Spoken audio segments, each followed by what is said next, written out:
Hi, welcome back. It's Tatiana. This is your weekly oracle card reading for the week of September 8th through the 14th. Happy birthday, Virgo. I am a Virgo. My birthday is September 7th. I am wishing you a happy birthday. I'm very excited about celebrating my birthday. It's a very big thing for me. And I recommend that you celebrate for a long time. So take more than a day, even take more than a week. Celebrate the whole month. Have cake every single weekend. Make sure that you party. Make sure that you celebrate your life, celebrate your birthday. I've gone ahead and picked 3 cards already from Doreen Virtue's Goddess deck.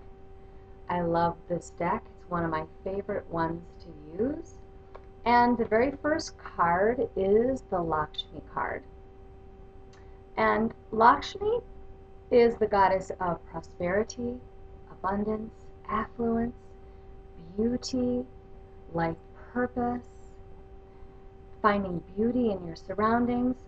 And Lakshmi is asking us to begin our week with our intentions, to begin our week with the positive intentions and affirmations for what we want to have happen. So you are creating your life, and especially those very first moments before you get up are so important. They're very intuitive moments, and the time in between when you are sleeping and getting up is a very fertile time to plant your ideas, to plant those seeds into your subconscious mind. So even before you are getting up and opening your eyes, begin to feel how you want your week to go, how you want your life to be, how believing in yourself, believing in the possibility of those things that you've been wanting. Sometimes what happens, it's so easy for us as humans to just get frustrated because things are not happening out there the way that we want them to happen. Now, the people that you look at in your life that are very, very successful, they're successful because they have kept at it, and they've kept taking those actions, and they've kept believing in their dreams, believing in their goals, believing in staying on track. This doesn't mean you have to work like a madwoman or work like a dog. It means that you are working with effort. You are taking continued action.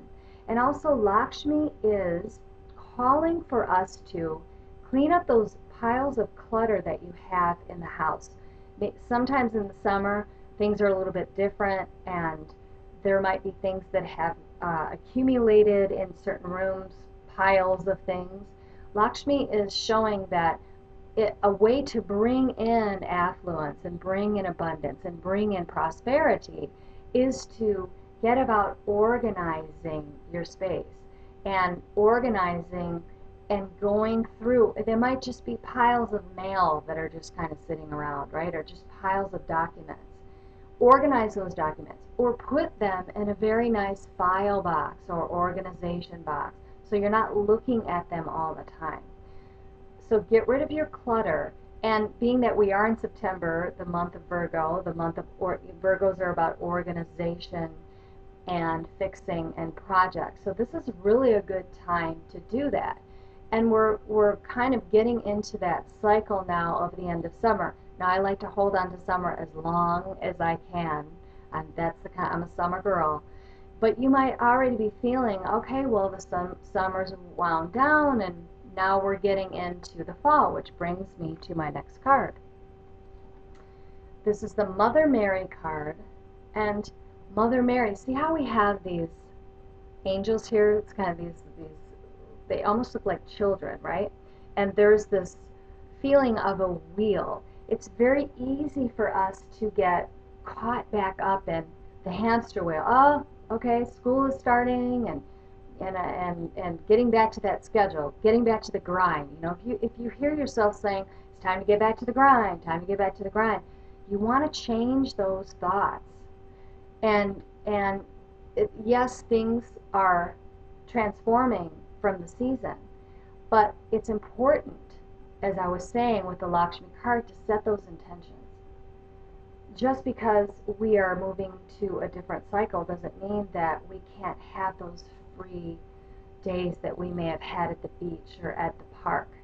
to really keep that state of mind, and don't get right back into that grind consciousness, because you're not present, you're not here, you're not aware. And Mother Mary is calling for us always to get out in nature, and that's how we feel the divine presence.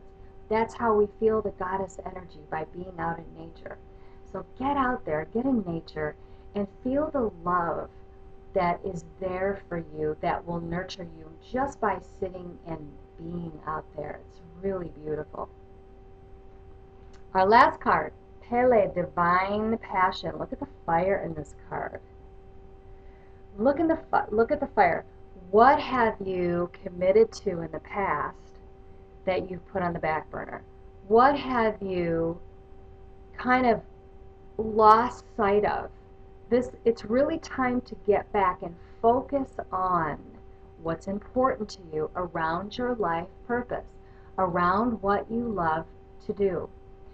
And these don't have to be huge things. And if you're not in the process of writing a book or creating a CD or creating meditations, it maybe where you are right now in life, you're feeling pretty good. You know, things are okay. That kind of feeling. Everything's fine, no drama.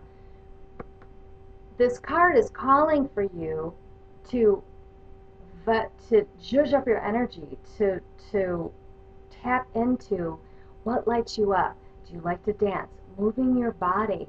This feeling when we're connecting with our passion, even when we're with our loved ones, you know, when we're experiencing intimacy, we are lighting up. We're lighting up our energy, and we're opening up our energy. We're healing our energy. We're activating our chakras. So it's really calling for it. Don't get into the grind. Get into where your heart space is, even if it is just dancing or being outside in nature or enjoying time playing games, playing football, playing soccer, going to yoga classes with your girlfriends. Whatever it is, bringing in what you love into your life. There's this strong feeling that you may have put that on the back burner, and it's time to bring that out a little bit. And that our life purpose and our careers, we're tweaking things a little bit. As a creative person, as a person, if you're somebody who is doing intuitive work, or if you are an author or a musician, a lot of times we are multi-talented. I sing, I write, I play, I perform, I write music for other people, I do personalized meditations for other people, I create meditations, I do readings, I love to do energy clearing in homes and spaces. So we're multi-talented and we're multifaceted. And once you open up that door as a creative person, I have chills with that. Once you open up that door, all of this stuff is coming in. And sometimes we feel like, well, what am I supposed to focus on? Well, Pele is asking you to just kind of keep a notebook around to write down those ideas. Write down those ideas that are coming to you, and then you can kind of put them down there. But you can check back to your notes and check back what feels right to you, because sometimes we'll have an idea. I recently had this idea and I thought it was going to turn into this whole like line of books, and you know, I had this whole thing put together in my mind, and I went to go to see a lawyer about trademarking, and I mean, I was like so gung-ho about this idea, and I ran it by a couple people who I'm really, really close to, and they said, I don't think it describes what you do. It doesn't really totally show what your work is. And it kind of hurt me a little bit, because I was at the time thinking, this is such a great idea, and this is going to be so amazing, and I'm going to help so many people, and I'm going to do this, and I'm going to do that. I think about 3 weeks later, I realized it wasn't my path. Now I can look back and say, okay, when I'm going to take that part of that idea, I'm going to take that, and I'm going to take this, but it's going to be in a different, oh, I have chills with that. It's going to be in a different packaging. And look at, I just did the shape of a heart as I'm talking. So that's what's happening right now. So be open, but also be open to, that creative process of shifting, changing, and checking things out. So I hope you have a wonderful week, and I'll talk to you soon. Baby,